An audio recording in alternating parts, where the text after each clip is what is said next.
సాయిరామ్.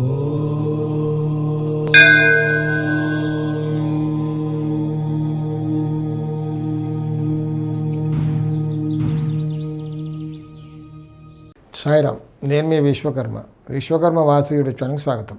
ప్రతి ఒక్కరికి కూడా పూజ గది అవసరం. ఎవరిని అడిగినా ఇంత వాస్తు కొంచెం అవగాహన వచ్చి ఒక 30-40 ఇయర్స్ అవుతుంది. ఇప్పుడు వాస్తు అంటే ఏంటి? ఆగ్నేయంలో కిచెన్, నైరుతిలో బెడ్రూమ్, ఈశాన్యంలో పూజా రూమ్ అని టక్కమని చెప్పేస్తారు. ఇది ఎలా ఉందంటే, మొన్న ఎక్కడే ఒక వీడియో చూశాను. డ్రై ఫ్రూట్స్ అంటే ఏంటి అని ఒకతను అడుగుతున్నాడు. Dry fruit is not dry fruit అని ప్రూవ్ చేస్తున్నాడు.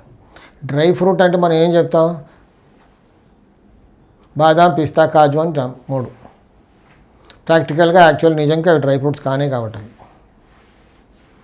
కిస్మిస్ డ్రై ఫ్రూట్, బాదాం is not a dry fruit, పిస్తా కాదు. ఇలా పూజా గది ఈశాన్యంలో ఉండకూడదు. ఈశాన్యం ఈశ్వరుడు స్థానం అన్నారు, అంతేగాని ఈశాన్యం ఎప్పుడు ఖాళీగా ఉండాలి. ఈశాన్యంలో ఒక ద్వారం ఉండాలి. ఉత్తర ఈశాన్యం కానీ తూర్పు ఈశాన్యం కానీ ద్వారం ఉండాలి. ఈశాన్యంలో మందిరం కట్టి మూసేస్తే, పూజా మందిరం కడితే ఆ ఇంటికి ఈశాన్యం బంధించేసిన దోషం ఏర్పడుతుంది. మనిషికి ముక్కు ఎంత అవసరమో, ఎంత ఇంపార్టెంటో ఈశాన్యం ఇంటికి అంత ఇంపార్టెంట్. ముక్కు మూసుకొని ఎంతసేపు ఉండగలం మనం? తర్వాత మన పని అయిపోద్ది. ఎంత ఇబ్బంది! జలుబు చేసినప్పుడు ఒక ముక్కు మోసుకుపోతేనే కింద మీద అయిపోతాం. ఈశాన్యం మూసేసామనుకోండి ఇంటికి, మన పరిస్థితి అంతే ఘోరంగా మారిపోతుంది. చిన్నగా పోతాం.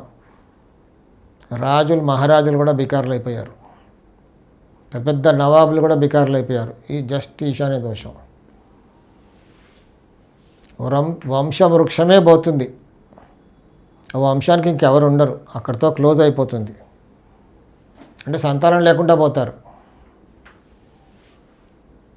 1-2 జనరేషన్స్కి క్లోజ్ ఇంక చాప్టర్. తీరా చూస్తే అది ఈశాన్య దోషంతోనే. అలా పేర్లు చెప్పడం ఇబ్బందికరంగా ఉంటుంది, కానీ అలా ఎన్నో రాజరికాలు పోయాయి. కర్ణాటకలో కూడా అంతే, అసలు సంతానం లేకుండా పోయారు రాజరికాలు.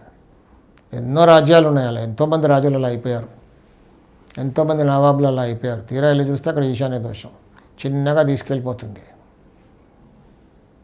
ఏ సంతానం దేనికి పనికి రాకుండా అయిపోతుంటారు. ఒక జనరేషన్, సెకండ్ జనరేషన్.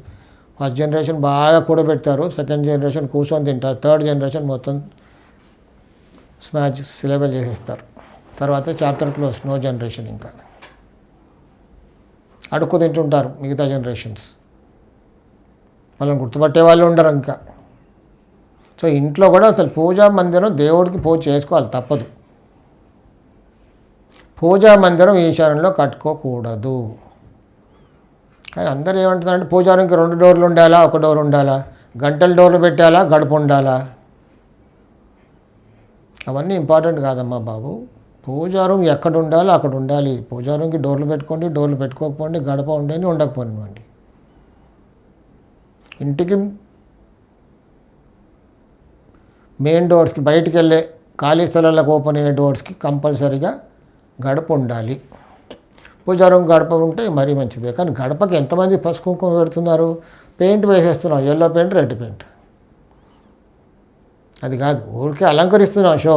కానీ పసుపు కుంకుమ ఎందుకు పెడుతున్నావు అది ఎవరు తెలుసుకోవట్లేదు, అది బెటర్. పూజా మందిరం ఎక్కడ ఉండాలనేది శాస్త్రం ఉంది. ఈశాన్యంలో మాత్రం ఉండకూడదు.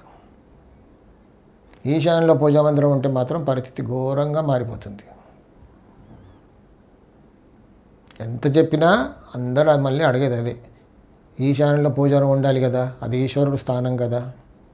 దేవుడు ఎక్కడ లేదండి, ఎక్కడైనా సర్వాంతర్యామి, ఎక్కడైనా ఉంటాడు. మీలో, నాలో, ప్రతి వస్తువులో దేవుడు ఉన్నాడు. ఎక్కడైనా మనం అనుకూలంగా కూర్చొని కాసేపు జపం చేసుకునేలాగా, మెడిటేషన్ చేసేలాగా ఉంటే చాలు. పూజ అసలు ఎంతమంది కరెక్ట్గా పూజ చేస్తున్నారు? ఊరికే ఇంట్లో పూజారం ఉండాలి, షో. ఎంతమంది కరెక్ట్గా బ్రహ్మముహూర్తంలో పూజ చేస్తున్నారు? లేదు. సరే, ఇంట్లో ఏదో దీపం వెలిగించి గంట మోహించాలంతే. పూజారం అంటూ ఉండాలి. ఇంట్లోకి రాగానే, అయ్యో మీ ఇంట్లో పూజారం లేదా, లేదండి అంటే అయిపోయాం. ఇంకా పూజారం ఎక్కడ ఉండాలో అక్కడ ఉంటే బాగుంటుంది. ఇల్లంతా బాగా కట్టుకొని ఈశాన్యం దగ్గరగా ఈశాన్యంలో పూజారం కట్టుకుంటే పరిస్థితి మరీ ఘోరంగా మారిపోతుంది. సాయి రక్ష.